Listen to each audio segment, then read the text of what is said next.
আচ্ছা, এই পৃথিবীতে আমাদের প্রথম ঘর যেটা হলো মায়ের গর্ভ, এটা কিন্তু আল্লাহর এক অপার বিস্ময়কর সৃষ্টি। এখানে কিন্তু আমাদের জীবনটা শুরু হয়, এখানেই জীবনের প্রথম ভালোবাসা সৃষ্টি হয়। মায়ের গর্ভটা আসলে মূলত সর্বোচ্চ গেলে 10 সেন্টিমিটার হবে, এরকম 10 সেন্টিমিটার মতো লম্বা একটা অঙ্গ, যেটার নাম হচ্ছে আমাদের ইউটেরাস। বাংলায় বললে এই ইউটেরাসকেই জরায়ু বলা হয়। স্বাভাবিক অবস্থায় এটা সাইজ কিন্তু একটা নাশপাতির মতো, এই যে এখানে দেখা যাচ্ছে নাশপাতির মতো, কিন্তু প্রেগনেন্সি বা গর্ভাবস্থার সময় এই সাইজটা কিন্তু একটা তরমুজের মতো বড়, বা এর থেকেও কিন্তু বড় হয়ে যেতে পারে, যেটা একটা 3 কেজি ওজনের শিশু ধারণ করার জন্য যথেষ্ট। এই জরায়ু বা ইউটেরাসের ক্যাপাসিটি কিন্তু প্রেগনেন্সির সময় দরকার অনুযায়ী 500 গুণেরও বেশি বৃদ্ধি পেতে পারে। আর এখানেই শুরু হয় মায়ের সাথে সন্তানদের পৃথিবীর সবচেয়ে শক্তিশালী বন্ডিংটা।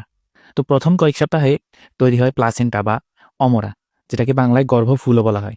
এটা আসলে একটা অসাধারণ অঙ্গ, যেটা শুধুমাত্র গর্ভাবস্থার সময় তৈরি হবে বা প্রেগনেন্সির সময় তৈরি হবে। এটার মাধ্যমে রক্ত, অক্সিজেন, খাবার এগুলো মায়ের শরীর থেকে সন্তানের শরীরে আসা যাওয়া করতে পারে। আর বর্জ্য পদার্থগুলো যেগুলো শিশুর শরীরে তৈরি হয়, সেগুলো আবার মা তার নিজের শরীরে এই অমরা বা প্লাসেন্টার মাধ্যমেই নিয়ে নেয়। আরেকটা জিনিস, পঞ্চম মাসের সময় বাচ্চা কিন্তু তার মায়ের কথোপকথন বা মায়ের হার্টবিট এগুলো কিন্তু শুনতে পায়। তো এই জন্য আপনারা একটা জিনিস খেয়াল করবেন যে জন্মের পর বাচ্চা কান্নাকাটি করার পরে মায়ের কোলে দিলে কিন্তু বাচ্চাটা মায়ের বুকে এসে শান্ত হয়ে যায়। এটা মূলত এই কারণেই বাচ্চাটা মায়ের হার্টবিট, মায়ের কথাবার্তা আগে থেকে শুনে শুনেই অভ্যস্ত হয়ে আছে। এই শব্দটা তার অনেক দিন ধরেই চেনা।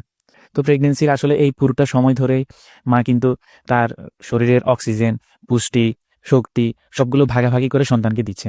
দরকার প্রয়োজনে মায়ের হাড় থেকে ক্যালসিয়াম বের করে ওই ক্যালসিয়ামটা সন্তানের হাড় তৈরিতে মা দিয়ে দিচ্ছেন।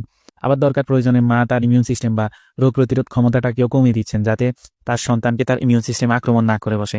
আবার যখন ডেলিভারির সময় হয়ে আসে, তখন মায়ের শরীর জানে আসলে ঠিক কি করতে হবে।